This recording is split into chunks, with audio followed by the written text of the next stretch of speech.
You know, don't panic, because I know how hard it can be to be in a long meeting and you're gasping for a break and a cup of coffee.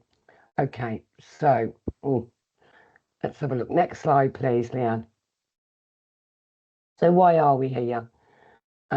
It says everyone who works with children has a responsibility for keeping them safe. No single practitioner can have a full picture of a child's needs or circumstances. Everyone who comes into contact has a role to play in identifying concerns, sharing concerns, and taking prompt action. And that's a direct quote from Working Together to Safeguard Children 2023. Next slide, please. Okay, so what does the Working Together document cover? If you haven't read it, it covers the legislation. It's a framework for local safeguarding partners to work together. That's all of us. It applies to all organisations and agencies who have any function relating to children, in its entirety to all education providers and childcare settings, and it covers all children up to the age of 18 years. So there's an exclamation mark there because it's a really, really important document, and it must be complied with unless exceptional circumstances arise. Next slide, please, Leanne. So the purpose of today's session is to set out the changes to Working Together 2023, which details what we all need to do to help protect and promote the welfare of all children and young people under the age of 18 in England.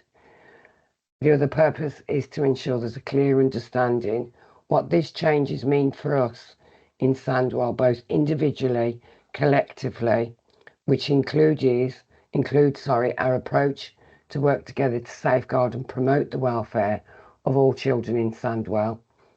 We'll talk about our practice model framework of how we're going to work together, and it also talks about the arrangements to provide help, support and protection for children.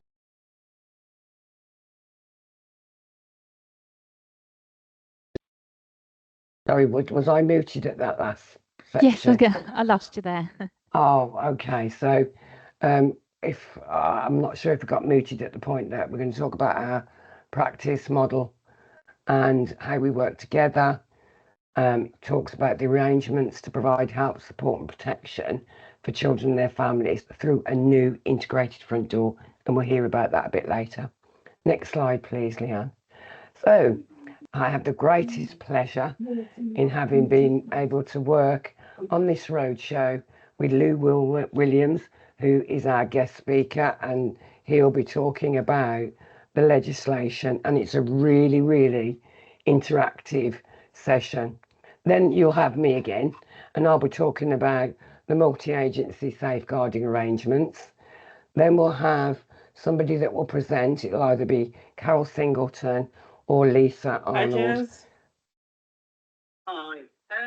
Sorry, guys, can I ask you to just pop your mic on mute, please?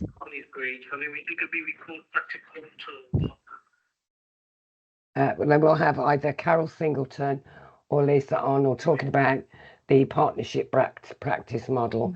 And then finally, we'll have Leah Arnold talking about the integrated front door.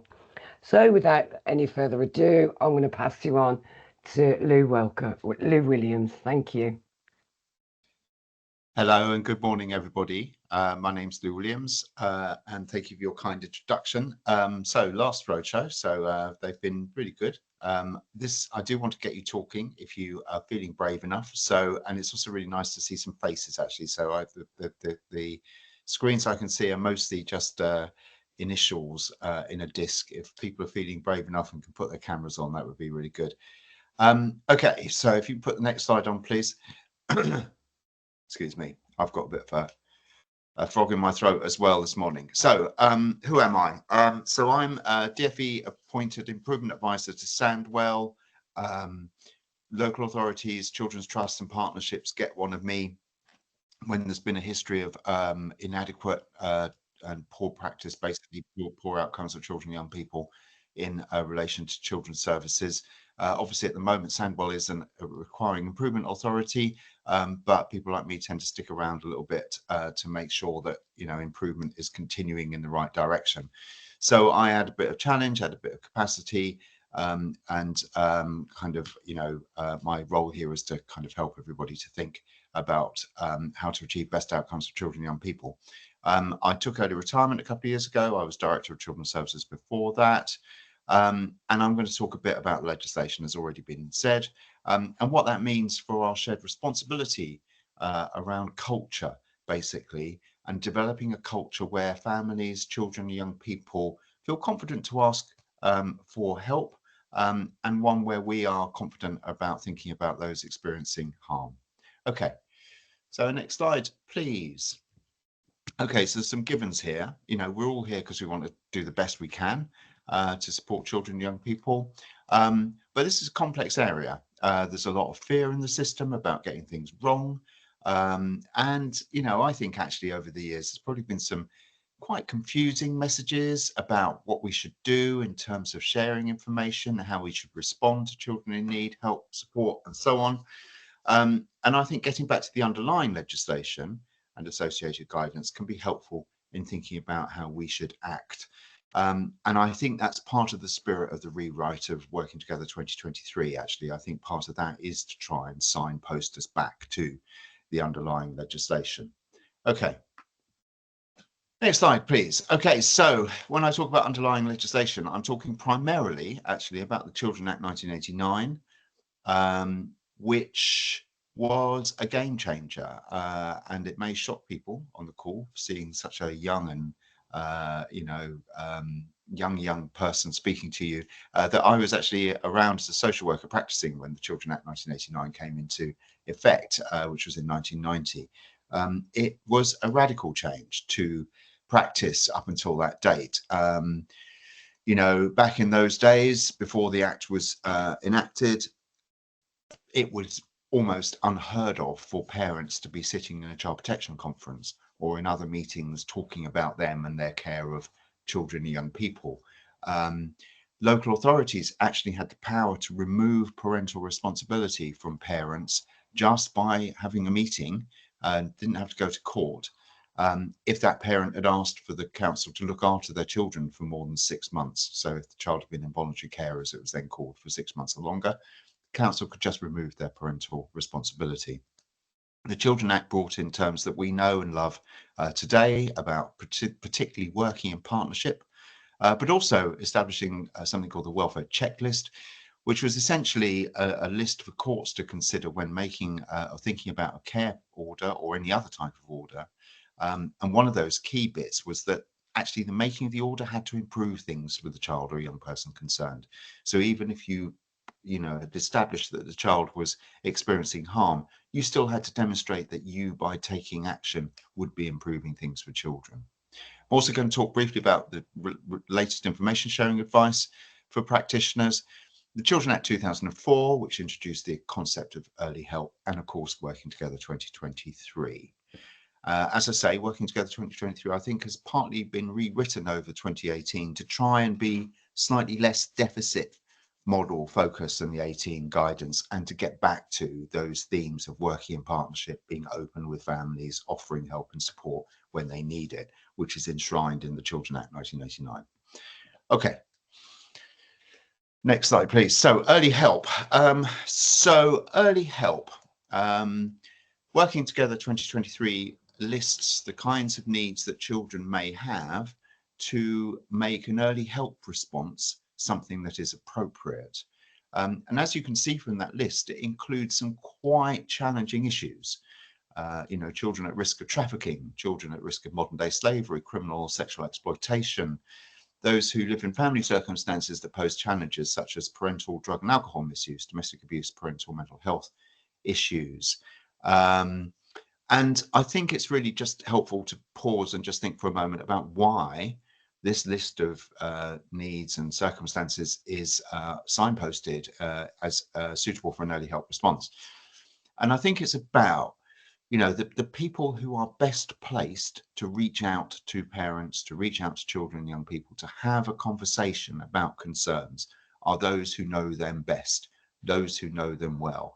And that's frontline practitioners, it's teachers, it's support staff, it's early years settings. They are actually the best people to start having those conversations. And they're probably the people at the end of the day who are going to have most influence over how parents, children, and young people respond to those kinds of concerns. So it's really critical that we engage people, even when, you know, concerns are quite significant. We engage people in that positive, proactive kind of way. And clearly, context is everything here. Some children experiencing some of those issues that are on this list may well need a child in need or a child protection response. But the point about this is that even where the issues are quite serious, we should begin by that positive engagement. Okay, next slide, please. Okay, so this is where I want you to answer some questions. Okay, now do not worry about getting this wrong. This is all about, you know, just getting us to think about how we think about children, because, you know, you're not lawyers, I know, and appreciate that. But you will be making referrals periodically to children's social care or to early help services. So it's good for you to have some thought about what the legal definitions are of a child in need or a child in need of protection. So that's section 17 of the Children Act 1989 defines a child in need. Section 47, a child in need of protection. So any thoughts as to what the law, how the law describes those children? How does the law define a child in need? Just shout out, don't put your hands up. Anybody feeling brave? Go on, I know it's early in the day. Hello. Hi. So for me, I think a child in need would be where the child's basic universal needs are not being met, that require a child protection. Okay, so something about basic needs not being met, universal needs not being met, okay, Yeah. but not into protection, okay. Anybody else? Thank you for putting your head above the parapet. Anybody else? So a child in need may well result in a child needing a social worker. So what kinds of experiences, needs might a child be? You know, how does the law define that child? If they're at risk at exploitation, such as sexual exploitation, if they're in an environment where, as the lady said previously, that their needs aren't being met by those that are meant to be caring for them. Okay, thank you. What about a child in need of protection then? I was thinking maybe a child that's at immediate risk, or in you know, recognizing that child needs more than just universal support. You know, really need to think about immediate risk to that child. So I don't. In terms of child protection, you would say, yeah? Oh yeah. Yeah, okay, thank you.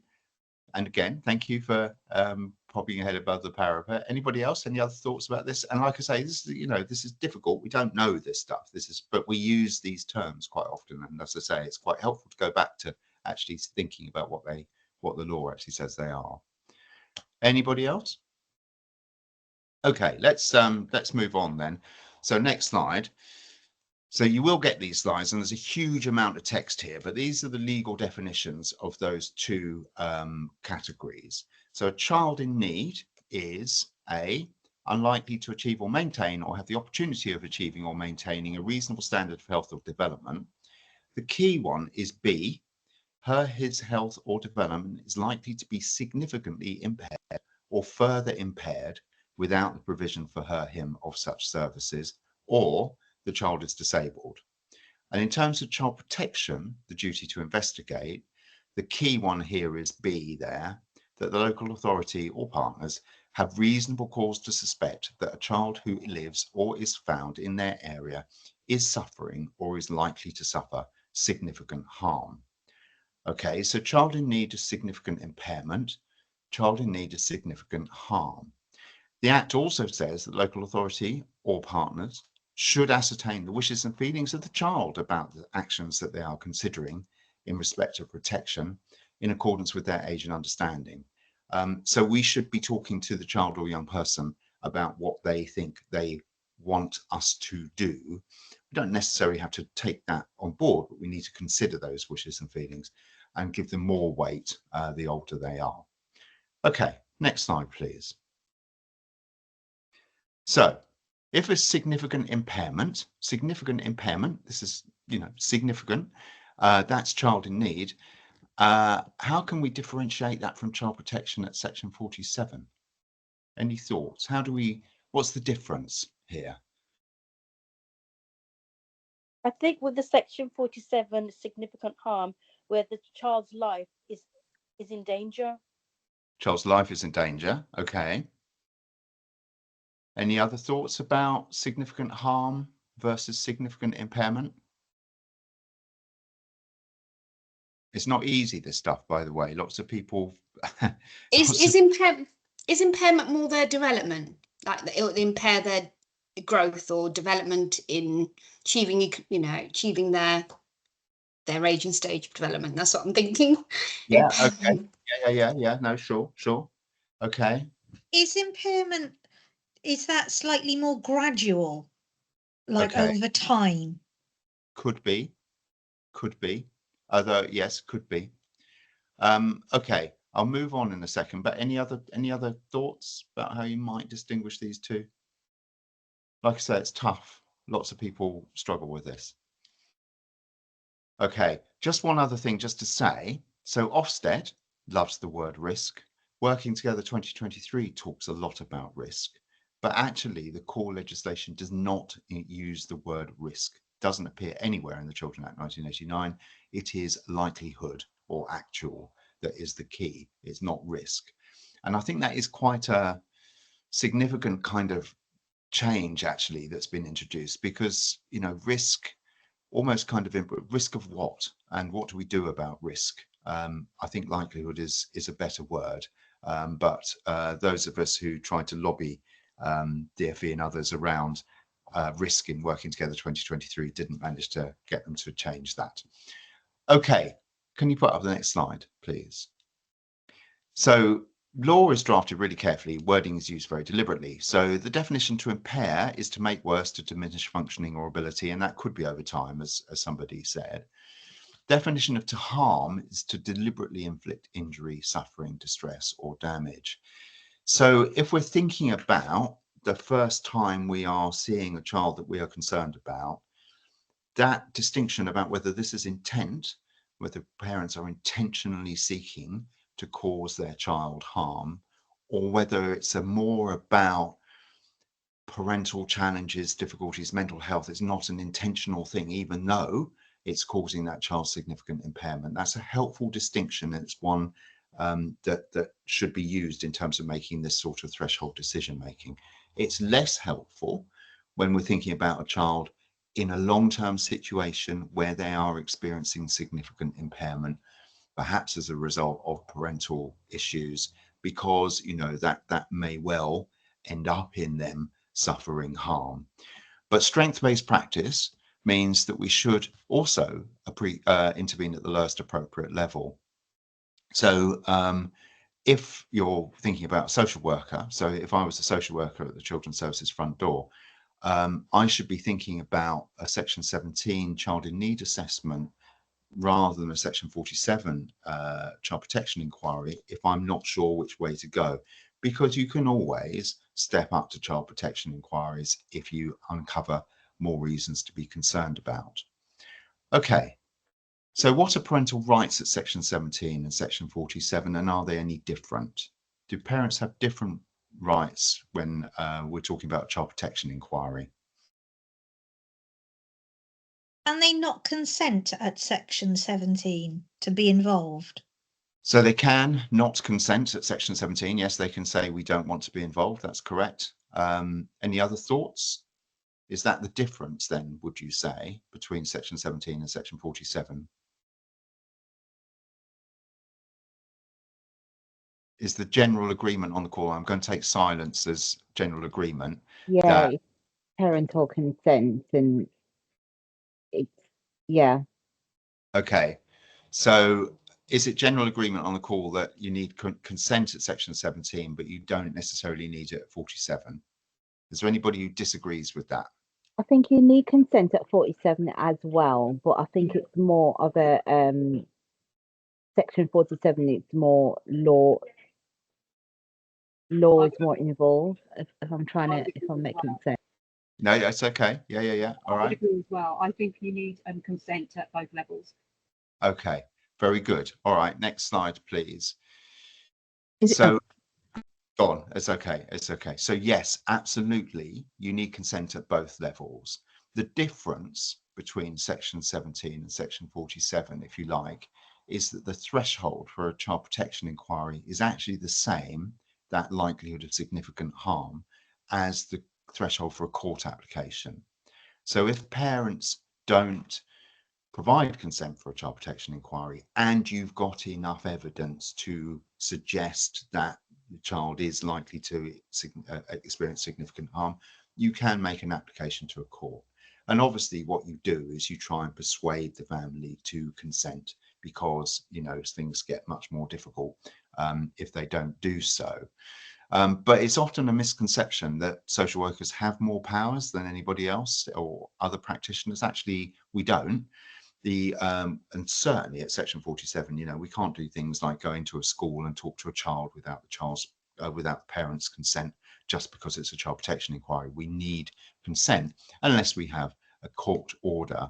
So care proceedings are the only area where we have got more power than anybody else.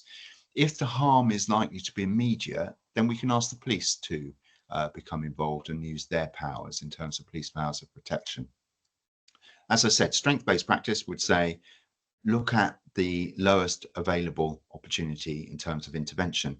And this is about kind of reducing stress for families, because one of the things we also know is that putting a family through an unnecessary child protection inquiry or even a social work assessment makes them much less likely to engage in support at a later date. So it's about thinking about how we create the conditions for long-term success. And what's really important here is that even where a child is experiencing significant impairment, parents can decline services, and that does not trigger a child protection inquiry. Okay. Next slide, please. So we obviously don't want children to experience significant impairment. We want them to do the best that they possibly can. And this is why, and this goes back to this thing around building trust and confidence, basically, for families and creating the conditions where they're going to want to engage and ideally even ask for help and support when they need it.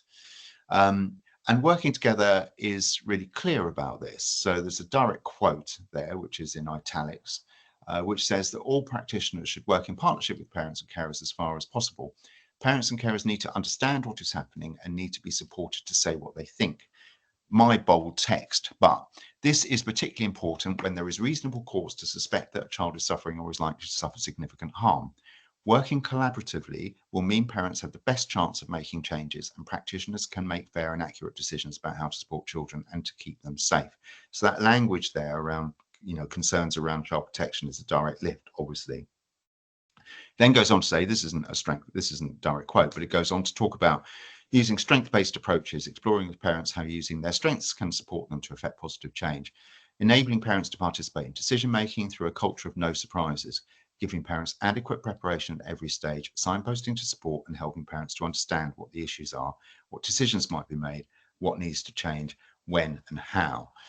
So this is about creating that culture of openness and having conversations when we're concerned about families, because it's about, you know, building that confidence, as I say.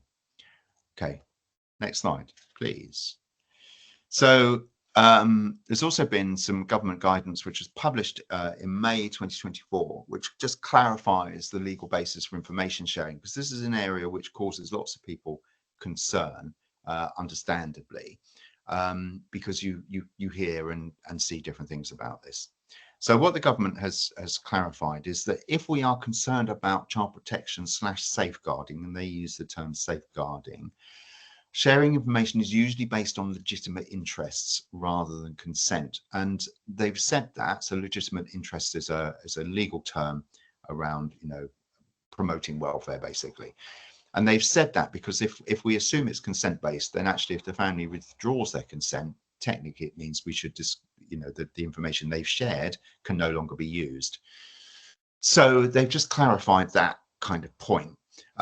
Certainly, if we're talking about early help, we haven't met any statutory thresholds, then consent is the basis for sharing that information. And that consent needs to be informed. It's not just telling somebody that you're going to make a referral. It's about informing them and seeking their views about that. But again, this guidance is really clear that trusted relationships are at the heart of working with children and families. And if you have concerns about child safety or welfare, being upfront, transparent, and honest about your concerns can give children the competence to open up. It may also increase the parent or parent's willingness to engage with services that provide family support. There are some specific circumstances where you wouldn't talk to a parent about a child. They relate to imminent harm or destruction of evidence. So, you know, if there's a police inquiry or there's potential criminal evidence that may be destroyed by parents, we should not be talking to parents first. Things like, you know, real genuine concerns about things like female genital mutilation, forced marriage, removal from the country, those sorts of things, or, you know, really imminent serious harm to a child or to another person as a result of talking to a parent. Those are the only kind of exceptions. And if we don't talk to the parent first, we need to be clear why we're not doing so, and it needs to tick one of those boxes. Okay. Next one, please. So early help. So just, I don't think early help is a particularly important, helpful term, to be honest. Like I said, it was invented by the Children Act 2004, or it was coined by that. I think very often people hear that term and think it's a specialist team or service, but actually it's stuff that everybody does working with children and young people all the time. They're undertaking early help activities. The local authority or children's trust does not have to provide early help services. It is what the Act talks about is the authority or trust needs to help coordinate the kind of support that's already there, but it doesn't have to provide anything. And, you know, people get concerned about terms like early help assessments and things like that. I think this is more about thinking about a plan. You know, it's about having a conversation with the family, and it's about developing a plan with them about what they might need help and support around. And again, it's about that confidence to have those strength-based conversations and to put children at the center of what we're doing. Next slide, please. Nearly done for me now, but I just wanted to say that one of the other things that, and it's really understandable why people do this and why practitioners want to feel like they're being safe. But when lots and lots of information goes into children's services front door, actually the outcome is that front door is having to sift through lots of information. And that means that they might miss children who have got really significant needs, or that they're having less time available to consider the needs of children in depth. When we do child protection inquiries or social work assessments, as I said before, you know, families actually find those very stressful. And they often end up thinking the outcome of that, particularly if the outcome is no further action, that they're not going to engage actually in future help and support, that they don't want to go through that process again. And I think the other thing is that, you know, where a person acknowledges that they need help and support, it's best if we can find ways of responding really quickly, because people change their mind if you delay or if you put them through another process. Okay, next one. So again, quite a lot of text on this slide, but essentially what I think is really important here is that the people that know the child or the young person best, they are in the best initial position in almost all circumstances to have that initial discussion. Families are often reluctant to engage, and that means that often takes patience and tenacity. Actually, it's not about maybe having just the one conversation. It may be necessary to have more than that. It does mean, though, that we have to be curious about the child and their lived experience, and we do have to be alert to the possibility of harm. Even if we are worried about that, it's still important to build trust and confidence where we can. You know, create that culture around how we engage with families. So being more engaging with families, less referring on, and creating a culture of openness. Okay, last slide for me, I think. So thank you very much for that. I hope you found that interesting. I think, you know, the legislation does provide a clear framework actually about the type of actions that we need to take. I think, you know, certainly all research would indicate that despite, you know, the fact that, you know, there are tragedies, and they tend to get obviously a lot of press attention and cause a lot of anxiety in the system, only a very small minority of parents deliberately cause harm to their children. We have to be alert to that possibility. Of course we do. But, you know, our main responsibility in terms of improving outcomes for all children and young people is to create that culture where people feel able to engage, recognizing their right that they can decline, but continuing that conversation if they do to try and persuade them to engage. And these are the principles that all underpin the STAR practice model in Sandwell, about which you'll hear later. But that's it from me. Thank you. Thanks, Lou. Thank you very much for your input, and thank you for joining us on all of these Roadshow dates. It's been really invaluable, I think, to our practitioners. I'm going to move us on now, and we're going to reintroduce Carol to us, which is our business manager within the partnership, and she's just going to talk to you a little bit more about the safeguarding arrangements in Sandwell. Carol? Hi guys, me again. So we have to publish our multi-agency safeguarding arrangements by the end of this year. So that's by December. But I just wanted, and I know that some of you will be in meetings where I put the multi-agency safeguarding arrangements together, and people will be able to comment on that. But just quickly, what I'll do is I'll share with you. So the arrangements are that the lead safeguarding are the chief exec for the local authority, the chief constable for police, and the chief exec for the integrated care board. They then delegate that responsibility to the executive group. So you have the DCS for the local authority, you have the CEO for the Children's Trust, you have the chief superintendent for West Midlands Police, and you have the deputy CEO for the ICB. They then delegate some of that responsibility and a lot of the work that needs to take place around working together as a partnership to the operational group lead. There are a number of subgroups that I'm sure some of you are party to, and you do join, but what we have now is an independent scrutineer. They are there to challenge the partnership around the work that's been done, how the safeguarding leads are assured that children are safe within Sandwell Children's Trust and other parts of the service. Next slide, please, Leanne.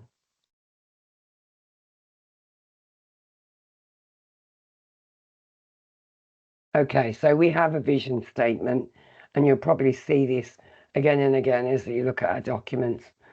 And all children to be safe at home and in their communities where they're loved, cared for, and have the stability to grow healthily and achieve their ambitions. This vision statement isn't just a statement from Sandwell Children's Trust. This is a statement from the partnership. So thank you, all of those in the room that contributed to the partnership vision for children, young people and families. Next slide, please, Leanne. Okay, so we've heard already from Lou about, the way working together talks about how we all work together. So it actually says successful outcomes for children depend on strong multi-agency partnership across the whole system. There is a multi-agency expectation for everyone involved in safeguarding and child protection. There's also identification and response and Lou's already referred to that, help at the earliest point to prevent needs rising and escalating. And it's also about how we work together, and that's about collaboration, coordination, and cooperation. And if you think about the resources that are available, from all of us, that will then help families, and we can provide effective resources as a group, as a partnership. And it's also about continuous learning as a partnership and challenge with and from each other. And I know that does take place, and that's a healthy place to be at as well. Next slide, please. Okay, so just to remind you, no single practitioner can have a full picture of a child's needs and circumstances. So effective sharing of information between practitioners, local organisations and agencies is essential for early identification of need, assessment and service provision to keep children safe. Next slide, please, Leanne. Okay, so what have we done so far as a partnership? We've got the integrated front door, and we'll be hearing from Lee Arnold later on about the integrated front door. It's about timely information sharing. It's about working with, and you've already had that conversation with Lou around the issue of consent and early intervention, and that's really important. So we're now moving from early help to family help. And as Lou quite rightly pointed out, early help can be and has sometimes misled families and ourselves. And so moving to, the term family help, I think will give families an understanding that it's a whole family approach where we have family hubs at a community level and family are involved in the decision making. And then we have what underpins all of the work that we're all doing is the shared practice model, where it's strength-based, trauma-informed and relational. And there is also, which I think is really important for families, consistencies in how we all speak, act and engage with families. Next slide, please, Leanne. So enough from me. I'm hoping we're passing on and you're going to hear about the STAR practice model. So is it Carol or is it Lisa? It will be me, Carol. So although it's got Carol Singleton there, looking at me, and you might think that looks nothing like Carol Singleton. And yes, unfortunately Carol couldn't make it today. So you've drawn the short straw and got me. Bless you. Thank you, Lisa. No worries. Okay, so just to give you a quick overview of the STAR practice model, some of you may have already heard it from within your individual agencies, had a very brief overview of it if you've been on any partnership training, but we're just going to have a look at what that looks like and perhaps think about what that may look like within individual agencies and some of the stuff that you're already doing. So it isn't anything brand new. It's not something that you think, oh gosh, we've got a standing start with this. Some of this stuff you are already doing. It may already be embedded in your practice. Okay, so what we're going to look at is why do we actually need this partnership practice model? Why are we pushing for this? We'll think about the benefits of this shared practice model. We can, as I've already said, what we're already doing really well that fits with the partnership practice model. So we're not going from a standing start. And then to reflect on what elements of the partnership practice model we need to work on and improve. So that's like including sort of training and professional development and buddying up. So that's what I'm just going to cover during this brief section this morning. Okay. So why do we need it? Obviously, anything which is shared means that we have got some consistency, some ways of working that will be recognisable both to children, young people and their families, but also to our workforce. So it'll be a shared culture of how we practice with children and families as well as each other. And that common language, so that we understand that we're using the same sort of and positive language. I think, within when we've worked with children and young people, sometimes we can get caught up in the language or the terminology that has those negative connotations, and we're trying to look at putting things in a more positive way, a less judgmental way, and we will recognise that common language across the whole of the sector. It'll enable best practice and a consistent approach with children and families, but again with our workforce, so people will know what to expect from us, regardless of what service agency they're working with.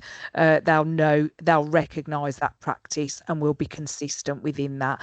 And then it will also provide us with a clear set of expectations. People will know what's expected of us, we'll understand what's expected of us, and then that will be really recognisable to our children, young people and families. So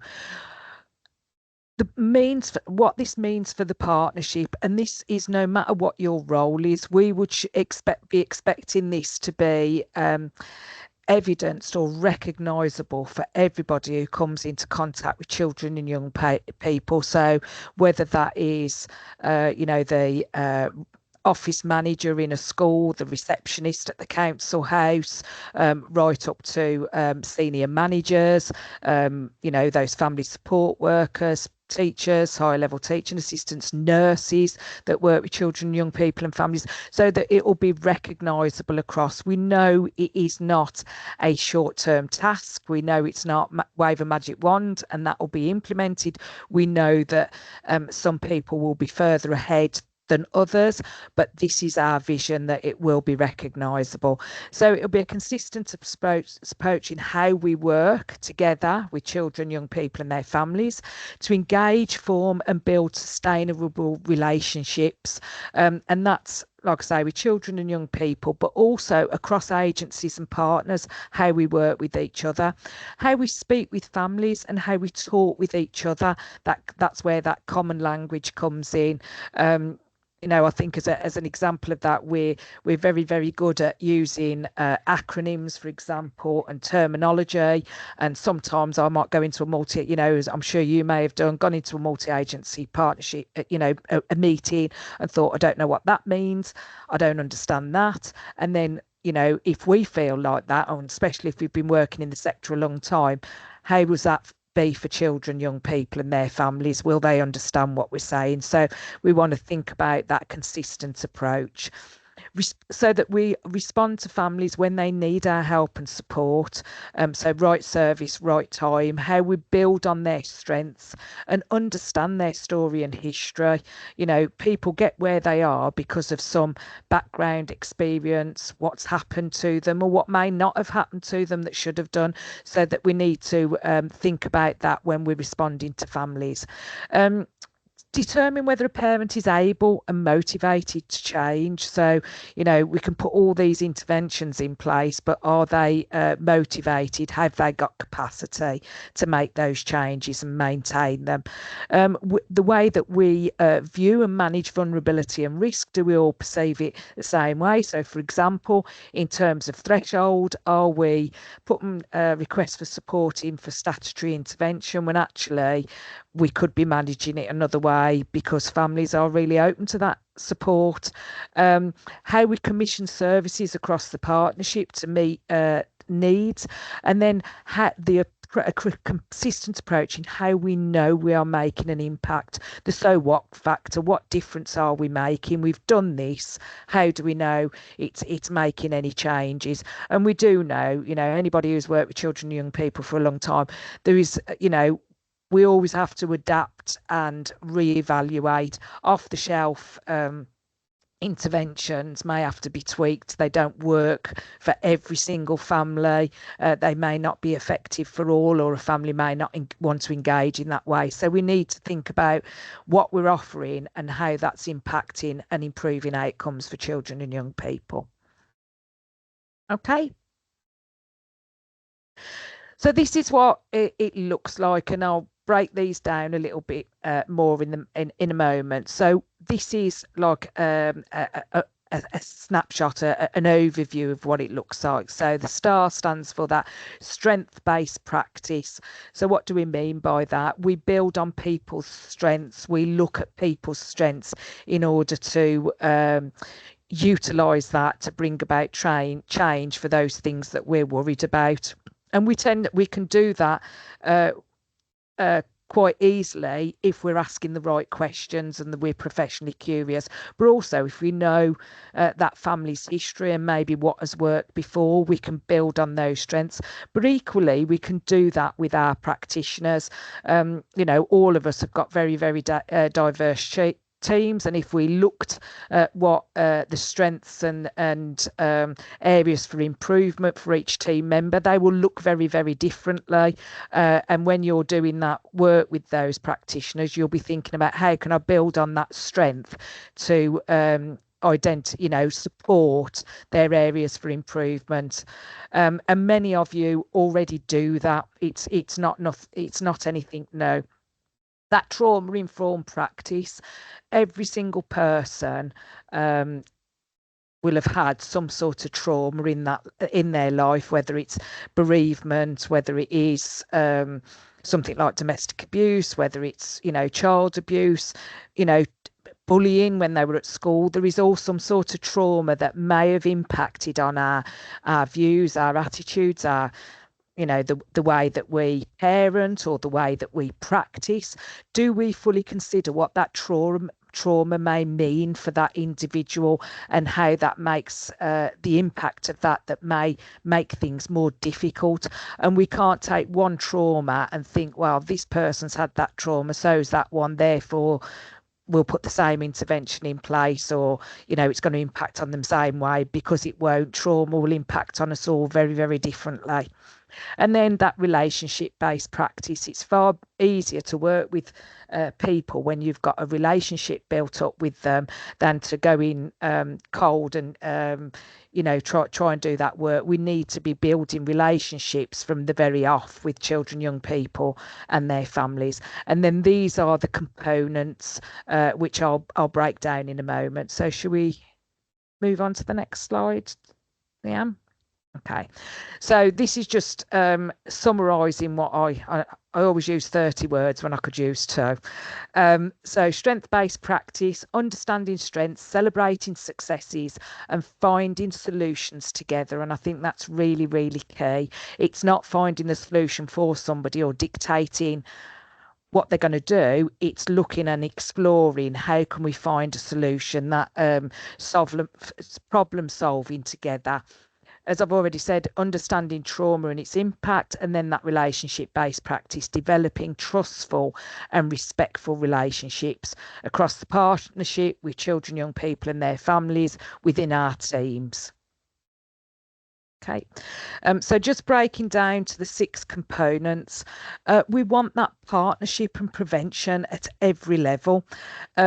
We're talking about whether that's that very single agency, lower level emerging concerns.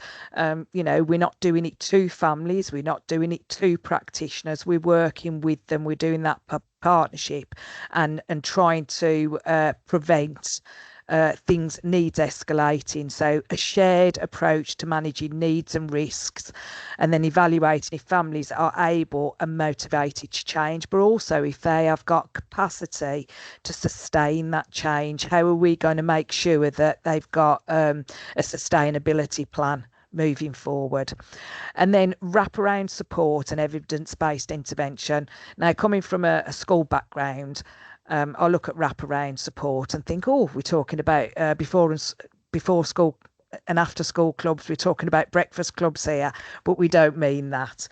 We mean that how do we as practitioners build a team, and I don't mean a formal team around the family because it won't always need that, but how do we look at that wraparound support? That could be extended family that help in support with that, friendship groups of those families, as well as other professionals. How do we put that, put our arms around that family and do that wraparound support to get that outcome improved? And those interventions, we want children to remain safely at home. We don't want to be removing children. So we need to look about that support for change, maintaining future sustainability. And then that motivational interviewing, and this is one that many people say, I don't know what that looks like. It's a new terminology to me. And actually, when we talk about what that actually is, you think, oh, we call it this or we call it that. So how we talk to individuals to ensure that to empower them, to motivate them, what are the conversations that we're having? Yes, you can do this, or I know this is really difficult and you're struggling with this, but actually if we can do this small change, let's take those small steps. We all do it every day. Anybody who's potentially a parent to teenagers, we motivate our children on a daily basis, maybe just to get them out of bed. So it's those, in simplistic terms, it's how do we empower and motivate people, and we want that long-term and positive change. We don't want those quick fixes that we know may collapse. We want those sustainable. We think about the future as well. And then that direct work, I think historically we've also always thought of things like life and memory work as something that social workers do. Maybe that's not part of our remit. Every single one of us that interacts with children, young people and their families, we are part of their story. We will hold pieces of information. We may be the best person with that relationship with that individual. We may have had a lot of contact and built up a real trusting relationship. So it's absolutely critical that we are involved in that direct work with those people to get the best out, to get a real good part of that story, to get a real understanding. So it may be things that you're already doing, like wishes and feelings work with children and young people. That's that direct work. So we want to build that positive relationship and understand their lived experience.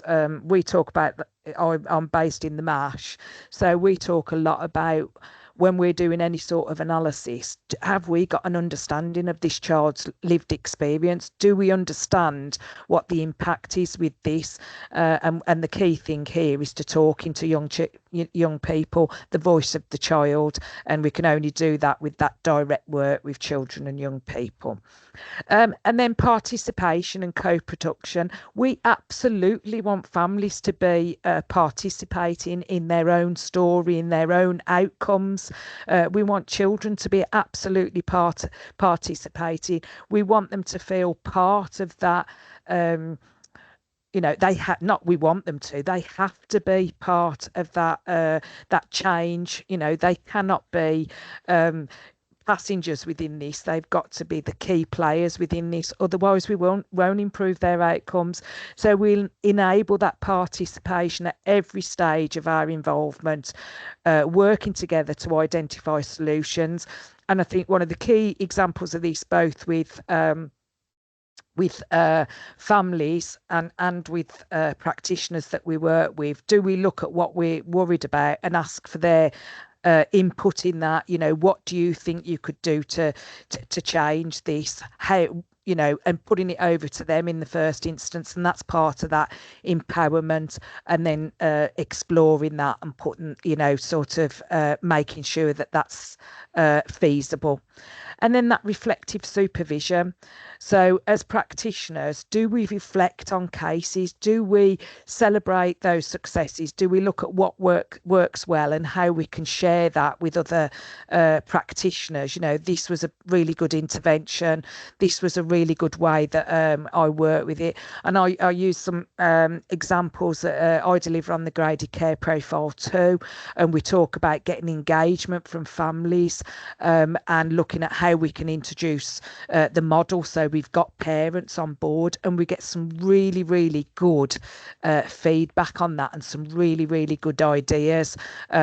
Speaking from a school point of view, I know some schools have put like a video on their website that talks about the graded care profile too and what that means. And then other people have done that, other agencies have done that too. So if we reflect on things that we've done that's worked well and shared it, then we've got more interventions in our arsenal, but more better ways of working. But we understand the impact of our work and how this affects thoughts, feelings and behaviours. So we want that to be positive, that it's affecting people's thoughts, feelings and behaviours in a positive way. But we do need to reflect and sometimes think, could we have done that even better? Did I handle that very well? Do I need some support in how I manage this? And that we reflect on our own practice and look at what we need to make us not necessarily better practitioners, but more informed practitioners, more empowered and enabled practitioners to improve things for children. Okay. So just your individual reflections today. Consider what you've heard about the partnership style practice model, thinking about that shared language, behaviours and ways of engaging, and then think about what are you already doing that is good and best practice. So when we look at plotting at some of our agencies and services already, many of them have had training, for example, around trauma-informed practice, and already consider that what trauma may have meant to children and, to how parents work with children and their parenting. So what else are you doing around that model that is good and best practice? Can you see where your practice fits in with the partnership style practice model? It may be something that you want to plot with your teams, discuss with your agency and service leads, so you can see where you need to move on to, what else that you may need as a service or as an individual, which is your next question, what you need to work on. And how could you influence this with your other colleagues? Do you have multi-agency forums where this could be added as part of your agenda? How do we work together? Can we get some critical friend feedback on how you think we meet this and anything that we could be doing any better? Because sometimes that supportive critical feedback is really, really good in that reflection. So any questions? I know it was a real whistle stop tour, but has anybody got any questions on this? I think one of the things that I haven't said is about the training that will be offered. Sorry. So we are rolling out some multi-agency partner training that will be coming through. Some of that will be like the e-learning, so there may be an awareness around trauma-informed practice that you may need to put your practitioners on, but you think they might not need the face-to-face, but they will definitely need that e-learning module. We are rolling out some motivational interviewing training, so please look out for that multi-agency. Like I say, some of it is face-to-face, some is the underpinning stuff that you will need in order to fulfill or gain a greater understanding, such as what do we really mean by strength-based practice. That is feeding, it's a golden thread through all of the partnership training really. So any questions on that? I've stunned them all into silence, Leanne. Okay, so sorry, Lisa. Hiya. I haven't got any questions, but I just wanted to make a comment really, and I think I'm very relieved to hear that it's things that we're already doing, and I think that is a concern that most of us as practitioners had. I've just looked at obviously the short whistle stop tool that we've had through it, and actually I can already see where we're doing so much of it. So that's actually really nice to see. So thank you for that. Okay, no worries. I think there's a question in the chat. Let me have a look. Are schools expected to take on the lead professional role even if a child is not attending the school? Okay, do you mean as in they've got a school refuser or the parents not bringing them in, or it's not a child on roll at your school? Yeah, so Lisa, so I've just took my mic off. It's me, Lisa Mason, actually at Ormiston Forge. Yeah, it's just a query, actually. I mean, probably, I didn't know whether it was the right form, but I thought I might as well ask while I've got you all here. Yeah, if the child's like a refuser, if there's EBSA, you know, they're not attending, so actually we are not seeing them at all. Yet we've got some, you know, sort of support workers within social care that might be seeing them. Would we still be expected to take on the lead professional role in that case? They're still on our roll, but as I said, we are just not seeing them apart from our safe and well checks.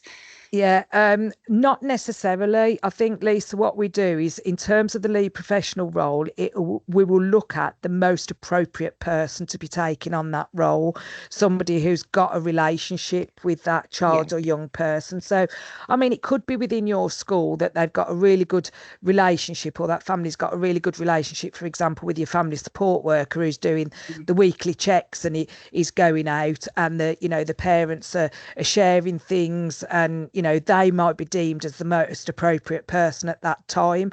But if that family, they're not coming into school, they haven't got a very good relationship, and you can't identify that person, you can't get into the family, then absolutely it would not be appropriate really for you to be that lead professional, and we'd need to look at if somebody else could take on that role. But I couldn't definitively say yes or no. It would be based on a case by case basis and who's got the best relationship and is having contact with that family. I hope that's answered your query. That just makes sense. And saying obviously that was sort of thinking about those relationships and the STAR model and working at that strength-based approach. So that answers my question. That's great. Thank you. Brilliant. Well, thank you very much, Lisa, for that. That was great. A little whistle-stop tour there through our practice model. In terms of being strength-based and relational, we are going to have a quick break now, so you can all have a stretch, grab a cuppa, refresh your brains, and then when we come back, we'll have a little look at the changes within our front door.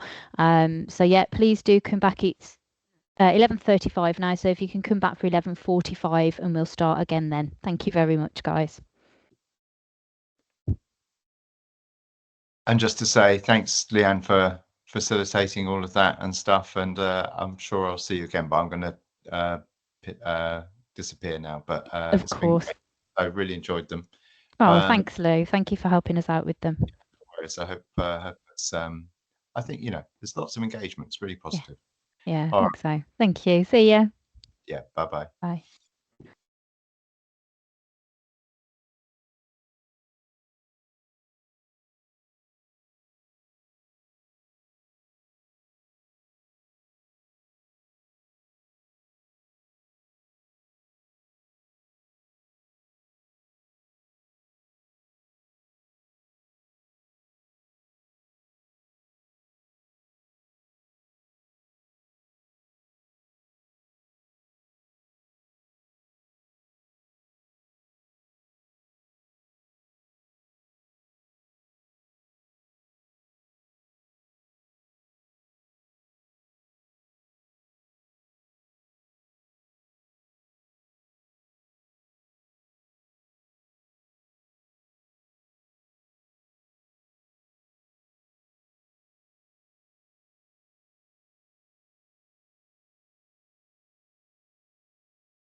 Hello, everybody. It is now 11:45. I'm hoping most of us are back. Can you just give me a quick wave or a thumbs up or a something so we can kind of start to get to grips with everyone being back?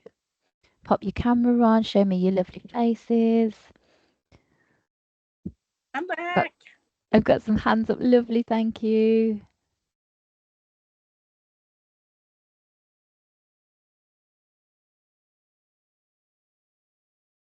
Oh, lovely.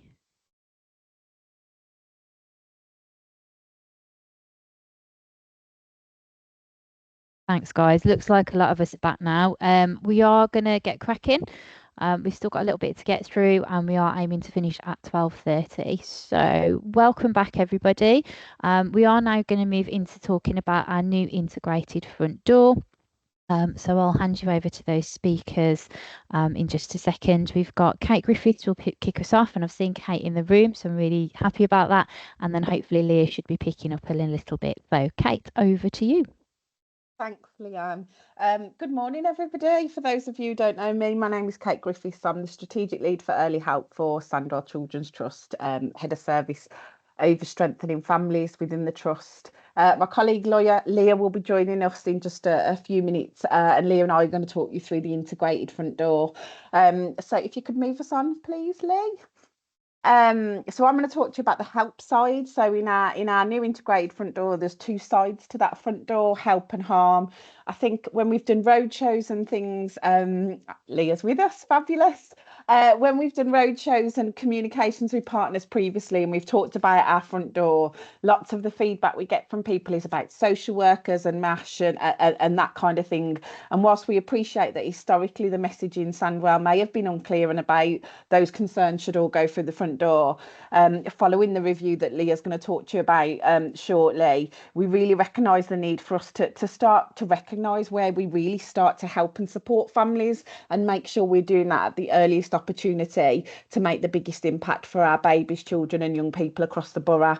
So if we could just move on to the next slide, please, Lee. So this is a one page that kind of, or one slide that kind of summarises for you our whole integrated front door and looking at all the points at which we help and support our children, young people and babies across Sandwell. So MASH is there and you will see it under the harm section. It's still very much there and how we support those at significant or immediate risk. But our integrated front door happens and occurs much sooner than that. And what we wanted to remind ourselves across the partnership is that, you know, when our families first present at our universal services in Sandwell, so whether that be a school, a GP, health visit in nurseries, all of those open access sort of opportunities families have to get help and support, that's when we're really starting to see that integrated front door and offering that help and support at the earliest opportunity when families need it. So we know they're open access. We know families can just turn up and access the support they want. And hopefully that is when our work starts as a partnership to help and support our families. As we move through that and still under that family help remit, so there's been lots of things in working together, and I'm sure Lou spoke about to you early this morning, and Stable Homes Built on Love, which was the response to the care review. It is about family help, and we very much in Sandwell are looking to move to that model, sort of moving away from the terms early help and looking at that family help that include our children from that universal support right up to section 17, which we know as child in need.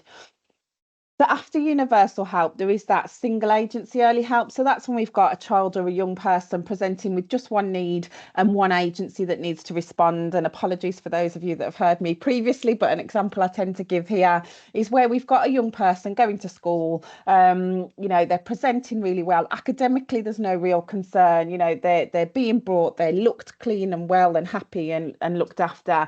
Lunchbox, no problem. All of that's fine. But there may be some speech and language development difficulties. The school may identify that and refer for a single agency response from our colleagues in speech and language services.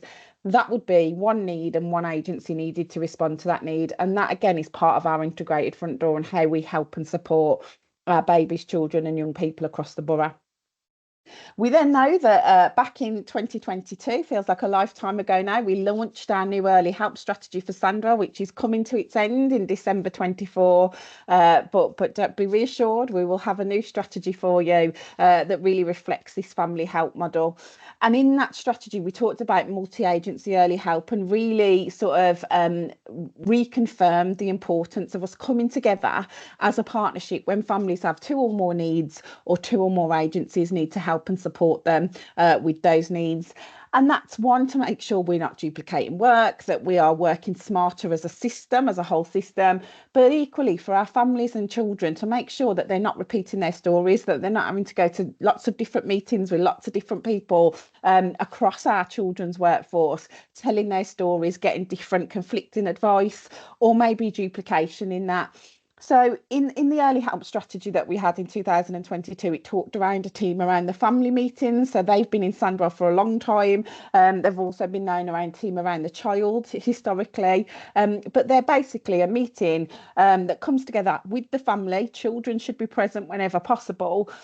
Or their views should be brought into that meeting, and really looks at how we as a partnership offer a plan of support around whatever those two or more needs are for that family, and how together with the family we can work to address that. So all of that is within our family help remit in Sandwell. Our integrated front door is very strong in terms of family help and covers all of that support from single agency support, universal help, right up to that multi-agency approach. We then have our harm section, and that's when we need some specialist help. So there might be significant or immediate concerns for a child. We're concerned for their welfare and well-being, and that's when we get our MASH colleagues. What we're saying here is what we want to promote across the partnership is wherever possible, we want to use and deploy all our family help support and services to families before the need for MASH, because that's what's right for families, just to get that right support at the earliest opportunity to hopefully prevent things escalating for them. What I just want to make clear is by no means saying that if a child is at significant or immediate concern, we expect everyone to exhaust early help. If there is an immediate and significant concern, we obviously, MASH would be that first point of call. But for things like neglect, we know neglect doesn't happen overnight. We know it's that persistent build up of failure to care for a baby, child or young person. So in those circumstances, and others, we'd really want to see that we put all these layers of support, and either they've made a difference or they can't be sustained, or whatever the reasoning is that they haven't made the desired impact, we can then show that the right response is sort of that next step in terms of our help and support. So that's our whole system, our help versus harm, that's how we're terming it. So family help versus the harm, and it really is a whole system. So when we're talking about our front door, when we're thinking about our front door, it is that whole system and not just the MASH element. There is some changes to MASH that Leah will talk to you about in a minute, but that's sort of trying to sort of get a visual for everyone about what our integrated front door is. Thanks, Leanne. If you can move me on to the next slide. This is just some reminders that, as I said, back in our strategy in 2022, we emphasised the importance of single agency support. We know so much help and support happens out to our children, young people and families at single agency, and really promoting that we are doing that when there's one need or one agency required. As I said, the strategy committed us to ensuring that when we've got two or more unmet needs or two or more agencies involved, that we are supporting people through that team around the family arrangement. And it is about the best people to provide that support to the child. So my service do a lot of the TAF meetings and help and support families that lead professional role. And where there's a place for them, absolutely, they will continue to be there. But they might not be the people that have got the best relationship with our babies, children and young people. And we want to make sure that that support is offered to families in that relational strengths-based way from people that they've got them trusting relationships with. So that's just a reminder of our commitment from the strategy. We've got an early help assessment in Sandwell. Love it or loathe it. We did review it as a partnership back in July 22. We did make it more user friendly because it was recognised it wasn't the friendliest document before that. And we also refreshed it again, so in July 23.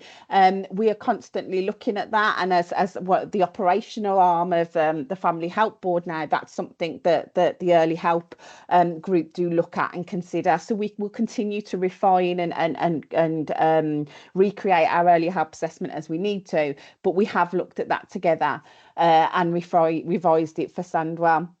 Just an important point to say, and we emphasise this in all the sort of multi-agency conversations we have, that an early help assessment is a tool to be completed with families. It should never be done by a practitioner on their own. A family should always be part of that.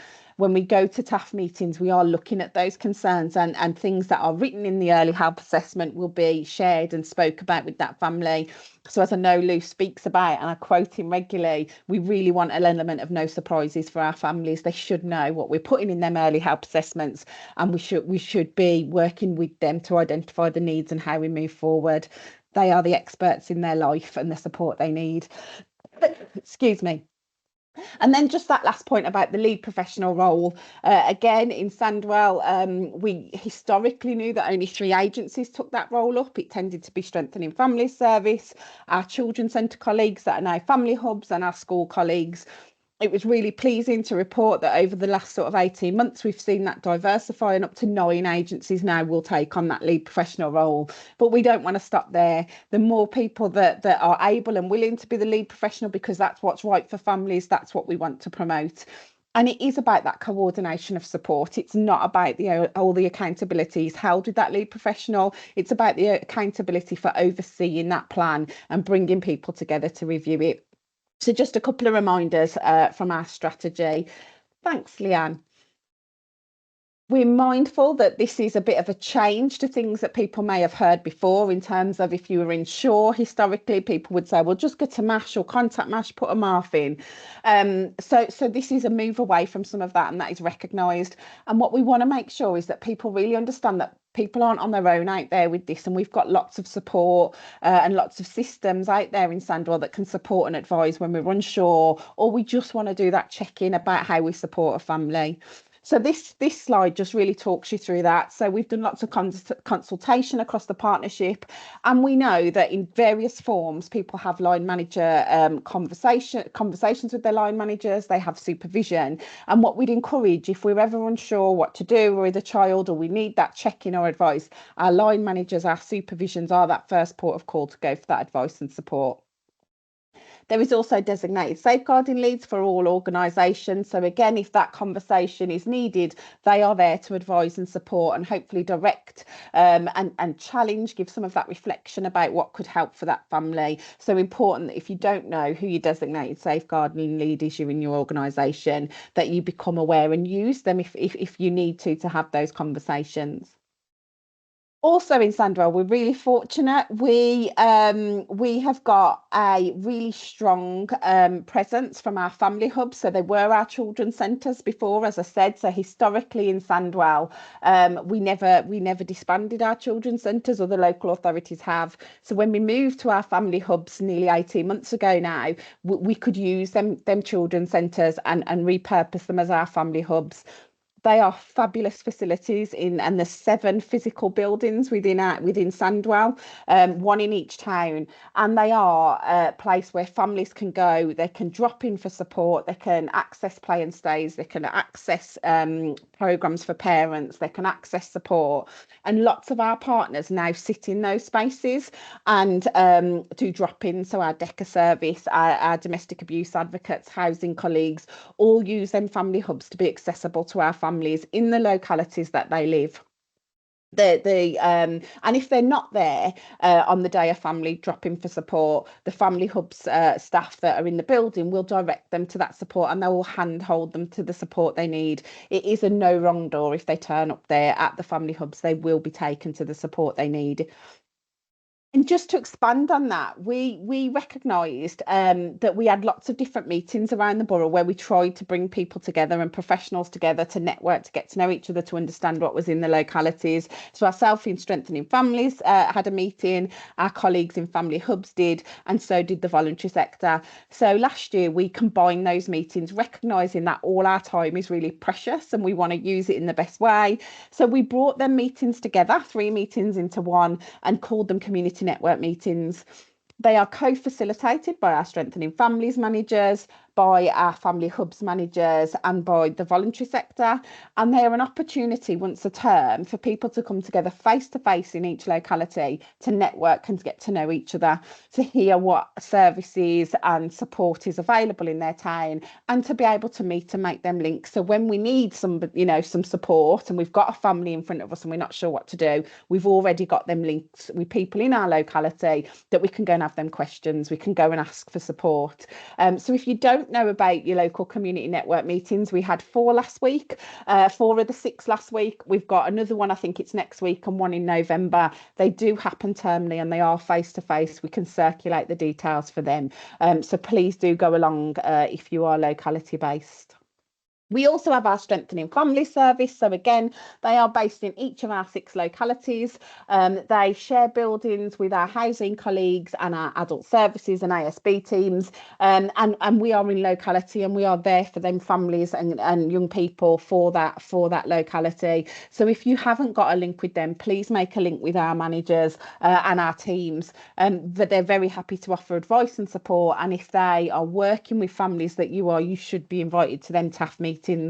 We know that there might be more to do to make sure that we really are capturing everyone who the family are involved with and getting them involved with that TAF meeting at the earliest possible point.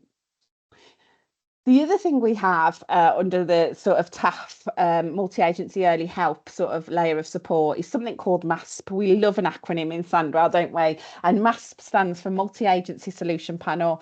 That's been operational now for over 2 years. It's chaired by Rofi Nareen, who's the Strengthening Family Service Manager, but attended by partners from education, from health, from the voluntary sector, our police colleagues.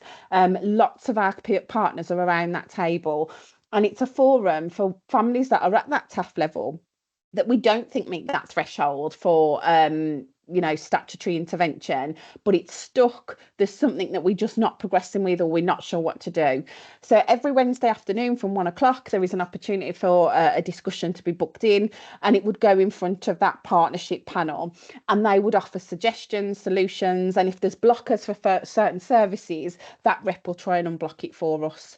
So if you don't know about MASP, please attend. If you've got families at that TAF level and they need additional support, or you feel it's stuck, it is an option to go and refer into our MASP discussions, and they happen every Wednesday.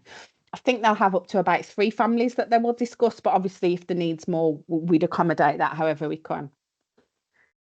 The penultimate layer is information and advice from MASH. So Leah's going to speak to you a little bit more about the changes in MASH in a minute, but there will be an exciting phone line coming into MASH, and that one of the options that you will have on there is for advice and support. So that call can be made into MASH for advice and support if we've exhausted the other options and we're still not sure what to do.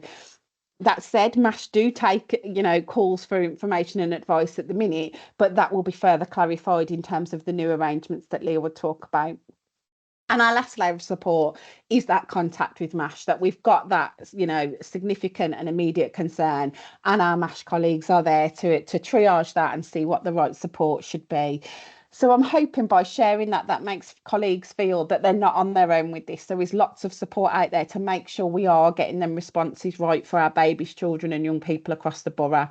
And we will constantly review this and see how we can enhance and work and strengthen it as a partnership. Thank you, Leanne. If you can just go on to the next slide. I think this is just going to share a couple of other things that may be of use when we're thinking about how we support children and families. So I've already spoke about the designated safeguarding leads, but there's also a couple of portals that we've got in Sandwell. So the 2 on the screen are hosted by SCVO, our voluntary sector. One is Sandwell Family Life, which is a service directory that families can put the need in that they've got. So it could be a football club, it could be drugs advice, it could be debt advice, whatever that may be. Put the location that they're in, and Sandwell Family Life will give them a list of services that meet that criteria. It's on the internet and it's open to our families to use, and Angel from SCVO does a great job of promoting that across our services. Linked to that, we also have the targeted portal, and that's for professionals. So again, works in a similar way, that if we as professionals have got concerns, we're looking for a support, some intervention for a child in a certain area, we can type that in and we'll get a list of services. There are also, for some of the things on there, is some interventions and some links to different things that we can try as professionals. So if you haven't looked at that, please do check out those websites, and I'm happy to put the links in when Leah starts to talk about her bit of the presentation. I've spoke about our family hubs and the brilliant facilities we had. What I didn't say is, as well as the physical buildings, we have mobile spokes that go around the borough to places where perhaps families don't have access to the family hub as easy. Sometimes you may see it parked up on Asda and Great Bridge, Sainsbury's in Albury, at places of worship. So that is another option where we can get that help and support out there. We also have, I've talked about the community network meetings. We also have a monthly lead professional in practice session. So it's advertised through the Safeguarding Partnership. And that's a really informal session, half an hour a month, where people can come and just have an informal conversation with people who have been lead professionals to ask any questions they've got, to get that confidence for them to share, you know, questions. How do I do this? And that is a space where we can do that. So again, if you haven't seen that, if you've not been along to one, please pop along, and any questions are welcome. I've spoken about our Strengthening Family Service and our MASP, and also our Early Help Desk in MASH. So they currently are available and will take calls for advice and support. And as I said, Leah will talk about that in a little bit. The final thing that we've got is our dispute resolution process, which the Safeguarding Partnership host, and that is that opportunity that if we're really unhappy, if a decision's been made, not just by the trust, by any partner, and we're not comfortable with that outcome, there is that opportunity for us to try and sort of address that service to service and go up from team manager to service manager and heads of service and directors. But there really also is that escalation to the partnership if something really isn't moving, or we're not happy with anything that's happening across the partnership in terms of decisions for children. That is a process that we can use. It isn't widely used at the minute, and what we'd like to think is it's because we don't have many problems, but equally, you know, it is a resource there and that we can use. So if there is things that we're unhappy with, that is a process across the partnership that we can use. Thank you, Leanne. And my final slide is just to start to frame for you about family help. So as I said, we're moving away from early help and moving into family help in terms of terminology and how we see our support to families.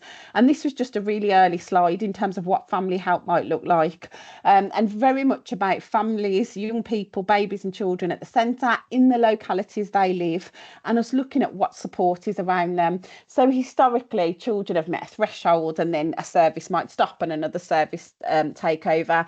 We want to move away from that, and what we want to make sure is that, you know, for children in Tipton, whatever their needs and support are, there are teams in Tipton who look at their needs and think, what is it we need to do to help and support, and that help and support is offered at the right time by that right person.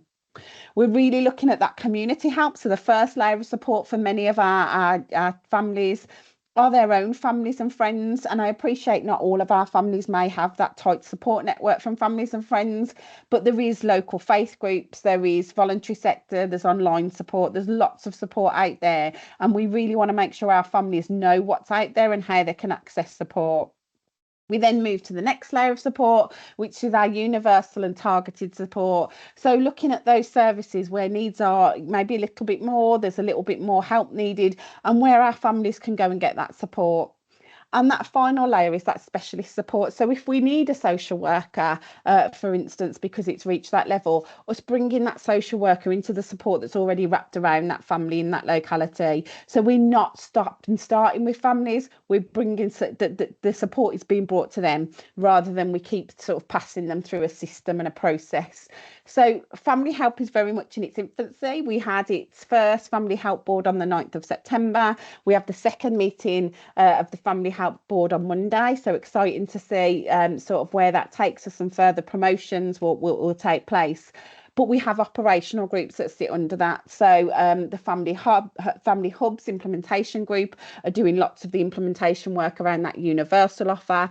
The Old Early Help operational group is picking up lots of that additional family support work and seeing how we can make sure that our system works for families and they really are getting that right support at the earliest opportunity in their locality. I'm going to hand over to Leah, and then we will take questions once Leah's done her input. So thank you, and over to you, Leah. Lovely, thanks, Kate. Afternoon, everybody. Kate said good morning. I'm saying good afternoon because we've crossed that threshold and we're on the home stretch to lunchtime. So I know Kate did introductions. So I'm Leah Arnold, Head of Service for MASH Emergency Duty Service and Tipton and Rowley locality. For the purpose of today, I'm wearing the MASH hat for the presentation. So if you could move me on, Leanne, that would be great. Thank you. Okay, so just setting the scene a little. The backdrop to the review that's been for the integrated front door and MASH in Sandwell Children's Trust. So last year there was a working group, a review group that was set up that had representation from all of the key stakeholders across the children's partnership, and they met and did an ongoing piece of work over many months that looked at the current operating model within MASH, the areas where it was felt that improvement really needed to be made, and then to inform the way that we would tackle making those improvements. The group undertook lots of activity. It included an analysis of the data that we got available, conversations with staff and partners who were working within MASH, but also partners that engaged with MASH. The working group went out and met with other local authorities to look at their operating models to see whether or not there was any learning that could be taken from there, and also engaged an expert view from Professor Thorpe, who was also able to offer some consultation and some advice from his experience of developing a MASH front door model. And then that working group pulled together recommendations for the way that MASH would be reviewed and redesigned to move it forward and make it more effective, not only in terms of the way that decisions are made for children and families, but also the way that we would approach that as a partnership. So if you could move me on, Leanne, please, that would be lovely. Thank you. So this slide just pulls together some of the key findings from the review. One of the key elements that came out was around the number of initial contacts that came into MASH that had an outcome of information and advice. And what that told us was that practitioners were not making the best use of everything that Kate's just talked about that exists within that family help space, that early help system for children and families, and we're coming directly to MASH for that information and advice. And that meant that we got an over-elevated number of initial contacts for children within MASH, when actually what practitioners could have been doing was making better use of that information and advice, all those mechanisms that already exist within that family help space. What we did see when there was the analysis of the data was that there was an increasing number of contacts into MASH via telephone. So what that told us was that practitioners didn't want to be sending in written information into MASH and then waiting for a written communication back, that they really wanted to be picking up the phone and having conversations, having discussions about the families that they were working with, really wanting to talk through the worries that they'd got for those children, to be able to identify the best way that those children and families could be supported. We found through the review that there was an inconsistency in the way that MASH were feeding back to the referrer, and what that meant was that we were not always compliant with working together to safeguard children. That is very clear around the timescales that we have to make a decision for children, but also the way that MASH communicate with the referrer. So it was important that we addressed that. What was also picked up in the review was that we were not maximising the use of the MASH model, the MASH partners. So as people know, MASH is staffed by social workers, practitioners from within early help, and then representatives from across the partnership. And not all children were having decisions made for them, making best use of the information that was held and available to partners within MASH. And then the final finding from the review was around the limited ability for MASH practitioners to analyse information at that first point of contact by a referrer, and that was because the telephone calls are received by the corporate contact centre. So we've got a corporate contact centre that essentially is the first person that a referrer talks to, and they capture information and essentially were accepting all of those telephone contacts into MASH, which meant that there was very little opportunity for MASH social workers or early help practitioners to have that conversation with people that had got that worry for children and families. So if you could move me on, Leanne, that would be great. Thank you. Okay, so moving on then to I guess it's the so what question. We found all of that out. So what did we do about it? So we have looked at a revised operating model for MASH, which I'm guessing some of you will have heard about. Kate and I have been out doing various roadshows, gone out to various teams, service meetings, the summits that have been held. So I'm hoping that most people that are in the call will have heard about the changes, but this is just the opportunity to hear it in more detail. So the key change is that we are moving primarily to a conversation model within MASH, which means that there will be a dedicated phone line that practitioners will call.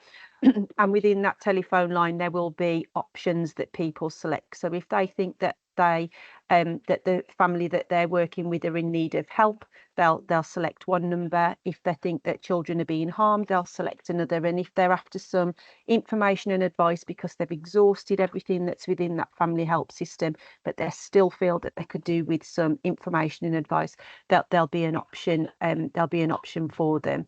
So the anticipated go live date for the telephone line was October. That's now been pushed back. The earliest date that we will go live with that phone line is December. There's a whole systems rehaul that's being done across the council around their telephone systems, and that is how we're then bringing in the telephone line for MASH. So it's not that we've delayed anything, it's around the kind of the contract and the negotiations that are going on between the council and the provider. So as soon as we've got a confirmed date, we will make sure that there are comms that come out across the partnership. We'll have a weekly countdown, hopefully from week 3 or 4, so that there'll be consistent messages that are coming out reminding people of the date of the phone line launch, the telephone number.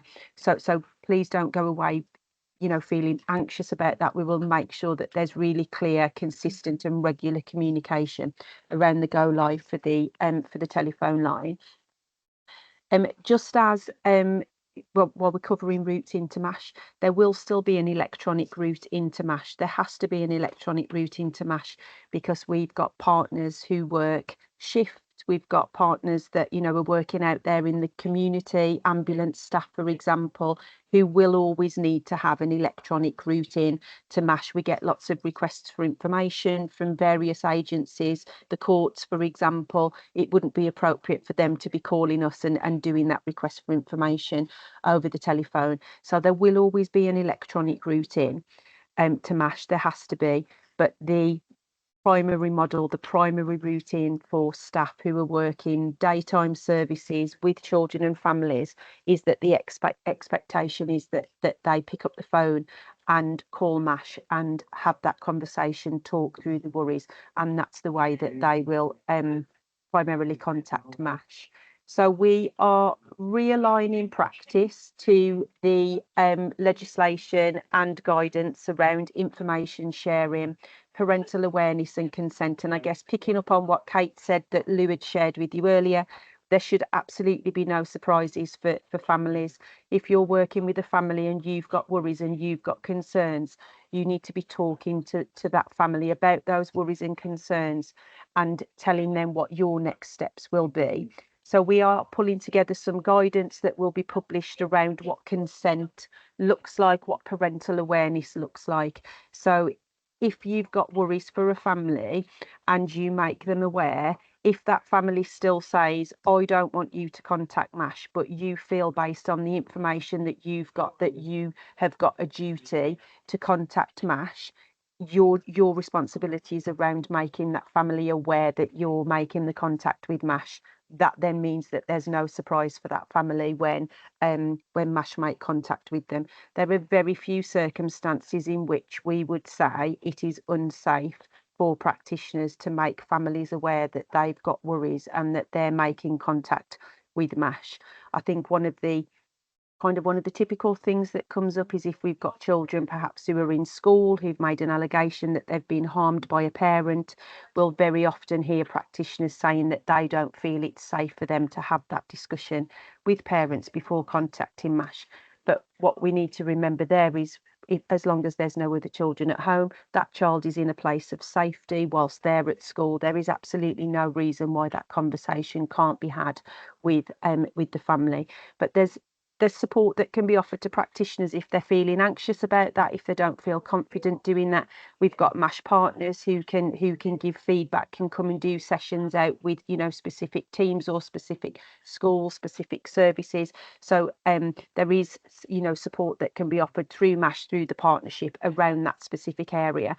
And the reason that I'm talking about that so fully is because we know from our data that on average 54% roughly of the contacts that come into MASH, parents are not aware that that contact is being made to MASH. So there's lots of work that we need to do from a MASH perspective and across the partnership to make sure that we are working in the right way with our families. Triage, so we've got a new way of triaging because we are cutting out the that routing through the corporate contact centre. What that means is that first point of triage, that first point of, you know, that conversation into MASH or that review of the written information will be done by our social workers that are based within MASH with contributions from our early help staff, so that we can really robustly review the information that's been provided.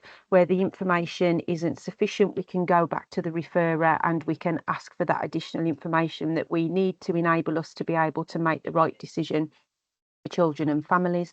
And at that first point of triage, we will RAG rate the information. So that's a RAG rating that's based on the information that's available to us at that time. And we will be RAG rating according to that presenting an assessed level of need. So for children where we believe that they have been harmed or are at risk of being harmed, they'll be RAG rated red. And that means that MASH have got 4 hours to make a decision about the most appropriate next steps for those children. For children where we feel that they fall within that help category of needs, so what we, you know, traditionally section 17, they will be RAG rated amber, and that means that MASH have got 1 working day to gather all of the information that they need and then make that final decision for next steps for those children and their families. And then for children that are RAG rated green, they're children that we think would be best have their needs met from within that family help system, and we will have 72 hours, 3 working days to gather information and make that decision.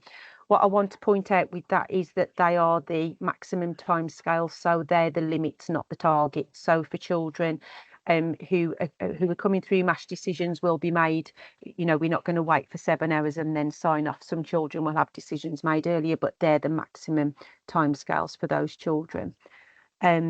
In terms of partner agency checks, what the review found was that not all children had partner agency checks completed. So that meant that MASH were making decisions on children, not taking into account all of that information that was available, which in turn could mean that some children were not having the right decision made for them. So all children that are accepted into MASH and make their way through the MASH pathway will have partner agency checks completed. Each partner agency will do an analysis of their own information, and then the social workers will then review all of the information that they've gathered from social care systems, early help systems, partner agency systems, and will formulate an analysis and recommendation for next steps and support for those children and their families. And how will we know that any of that is making a difference to the way that we deliver in services to children and their families?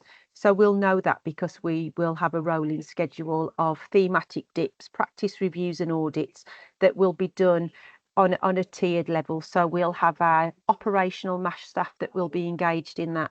We'll have the senior MASH management group that are engaged in that.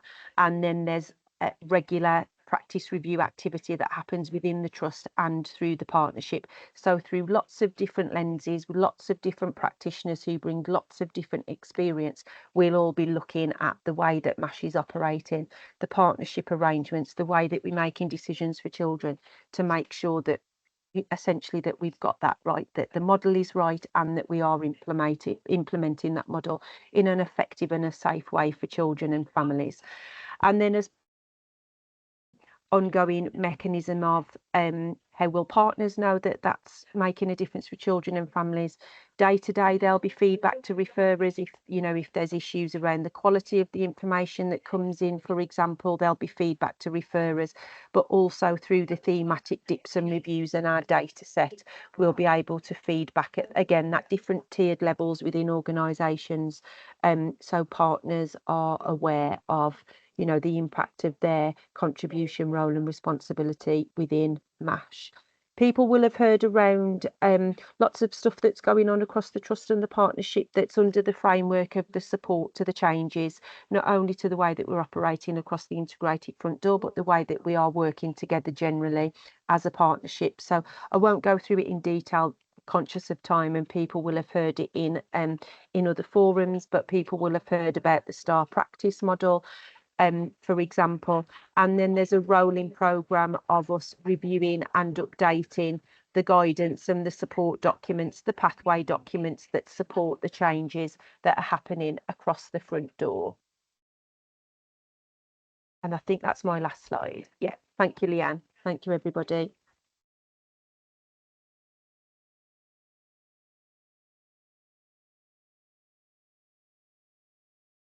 Sorry, guys, I lost my taskbar there for a second. Yeah, any questions, comments, queries for Leah and Kate before we lose them? We've got a hand up. Katura, apologies if I've said that wrong. No, that's right. So I just wanted to ask, so often we contact what's going to be now called the front door for lateral checks when we have children that are missing or have not engaged. Obviously, we don't have consent because we can't locate them or we can't get in contact. So what would that fall under?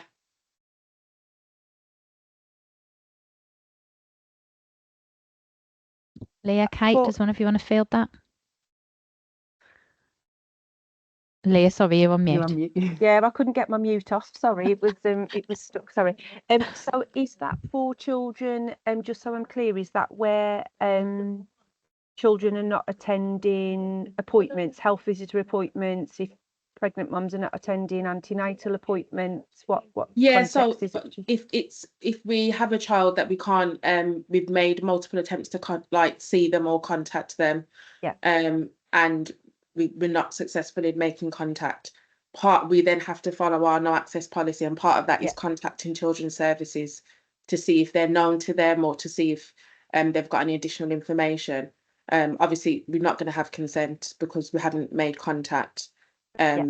So what would that be classed as help, harm, or where would that go, or what would that come under? So we'll provide that information. So that could come through the information and advice line, because it's a system check essentially, isn't it? Is that child open? Have they got an allocated worker? So that could come through the information and advice line, and we'd provide that information. I know that there's been a couple of escalations to me where that request's been made to MASH, and the response has been there's no consent, we're not providing that information. Yeah, because that's what we've had. Yeah. So anything like that needs to be escalated either to one of the team managers in MASH or to the service manager, Alan Stebbins, because the protocol is in place and we should be providing that information for you. So please do escalate any of those, any examples if you're told that that information won't be provided. Okay. Okay, thank you. Thank you. Leah, we've had another question in the chat here. It's from Sophie, so thank you, Sophie. We've been advised that telephone calls to the front door won't be logged or recorded unless they meet the threshold for harm. Is that correct? That's your first question. And then a second part to that is, do you feel that if multiple partners make calls around the same family, are we then going to miss a trick almost and miss that jigsaw being put together? Yeah, I've just seen that in the chat. So so no, that's not correct. We have got a document around recording that needs to have all the logos put on, and then that will be circulated and made available. So if the intention of the call to MASH, the contact to MASH, is for a referral to be made, so everything within the family help space has been exhausted, parents have been spoken to, they're aware that the contact is coming in, that those contacts will be recorded, because the intention of the caller is to make a referral.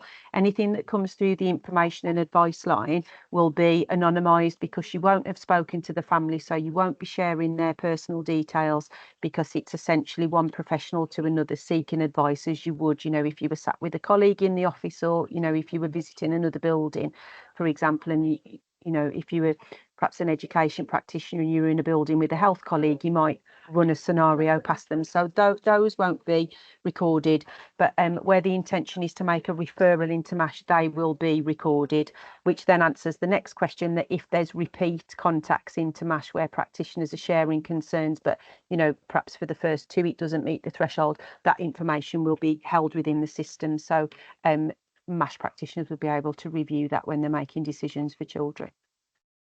Thanks, Leah. Hopefully that's Thank cleared a you. few bits and pieces up for people. I know I've hit 12:30, but I just wanted to wrap up. So if I can just keep people for a few more minutes, if you're able to, that would be amazing. Thanks again to Leah and Kate for all of that. And Thanks, what I'll do everybody. is I'll pop our email address in the chat in a little while in case anybody has got any further questions.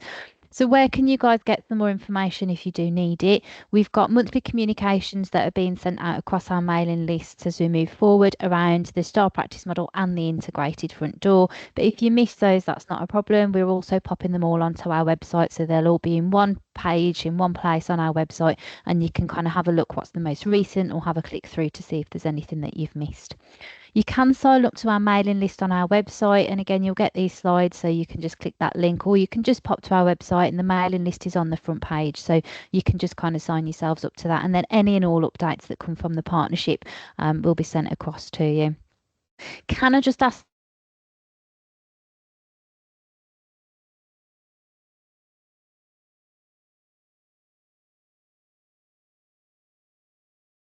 you for a code, and that code is there in green, 11286525. But I'll just pop that into the chat as well, so then I can share the other screen.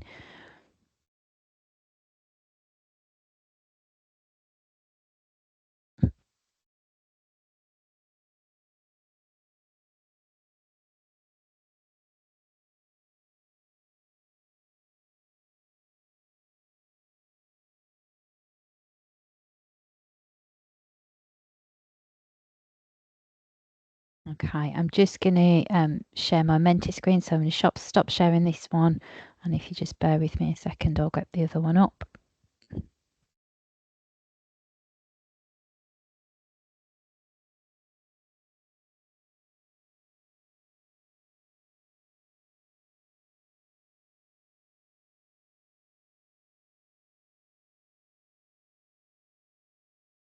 So while this loads, if you can just pop to menti.com, use that code that I've popped in the chat, and it's just at the top of this. And if you can answer that first question for me, what words would you use to describe this session?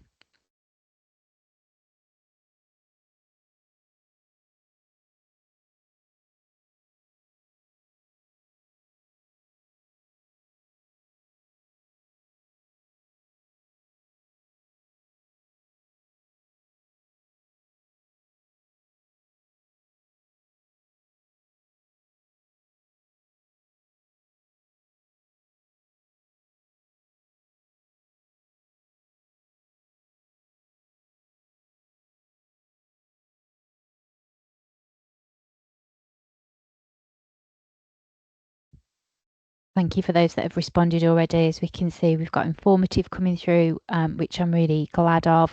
We've got useful coming through again, which I'm even more glad of, because if the information you've had is useful, then that's always a good thing. Interesting, refreshing. That's a nice one to hear. Great, thanks guys. I will move this question on, but if you're still trying to log on and get that code in, then this question will still pop up for you before it moves through to the next one. So I will just move this question on for everybody else.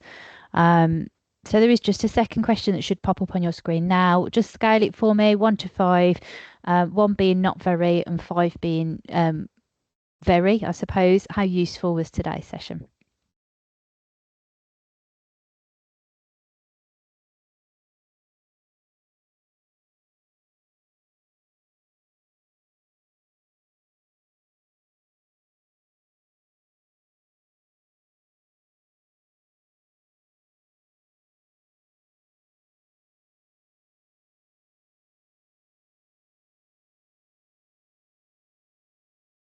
Thanks, guys. Looks like, again, we've got lots of 5s coming through, which is great. A couple of 4s and 3s. Well, so I'm just going to stop sharing this again. Again, if you're still kind of messing with this, please do feel free to carry on. But I'm just going to stop sharing so I can just come back to you all.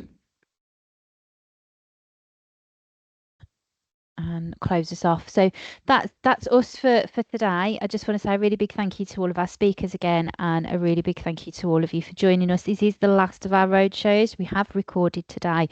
So we are going to get the slides and the recording up on our website as well. So if anybody else needs to access, if you want to come back and have a refresher, if you want to send it on to your teams, if you found it useful and think other people will as well, then please do direct them to the website or grab it off there for them. Thank you very much for your time, and I'm sure I'll see all of your lovely faces again soon.